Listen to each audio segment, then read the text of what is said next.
Kerja hakiki aku, auditor sektor oil and gas. Trip kali ini ke Abu Dhabi. Panas luar biasa, hampir 50 darjah Celsius. Panas kering yang buat kita betul-betul hargai air dan teduhan. Tapi biasalah, musim panas memang tak ramai nanti-nantikan. Seminggu je di sini, tak sempat pun nak berjiwang dengan padang pasir. Cuma kerja dan kerja. Ya, ini dunia sebenar aku. Dunia penuh struktur, angka, pematuhan, dan audit sistem dalam industri paling kritikal di dunia. Beberapa minggu ni aku hilang dari radar. Fokus siapkan assignment penting dan esok akan pulang ke tanah air, insya-Allah. Tapi di sebalik jadual padat dan panas terik, ada satu benda yang buat aku senyum. Waktu rehat di bilik hotel, beberapa WhatsApp masuk. Bukan dari klien, tapi dari mereka yang baru baca e-book dalam BioLink yang aku kongsi sebelum ni.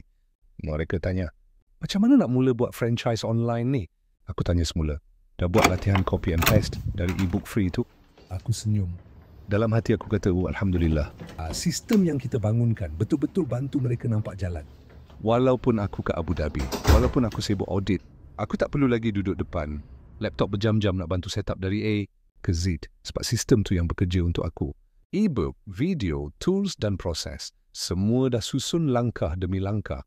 Inilah nikmat bila ada sistem yang berfungsi, walaupun kita jauh. Ramai orang kata, Susahnya nak buat duit guna media sosial. tapi hakikatnya, kalau kita ada sistem, susah pun jadi mudah. Macam nak buat kek. Kalau ada resipi lengkap, bahan cukup, dan ikut step dengan betul, hasilnya mesti jadi. Mungkin tak sempurna sekali buat. Tapi bila ulang, refine dan tambah skill, hasil makin cantik. Macam kerja aku dalam oil and gas, semua tentang sistem dan proses. Kalau tak ikut flow, risiko tinggi. Tapi bila kita faham sistem, semuanya lebih tenang dan predictable. Itulah juga yang aku buat dalam projek franchise online ni. Aku tak janji bulan dan bintang. Tapi aku percaya, dengan sistem yang betul dan niat yang jelas, kita boleh bina pendapatan yang stabil. Walaupun ada kerja hakiki, kita tak perlu tinggalkan kerja untuk ada income tambahan.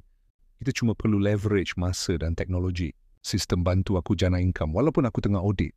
Sistem bantu rakan kongsi setup e-shop walaupun mereka baru bermula.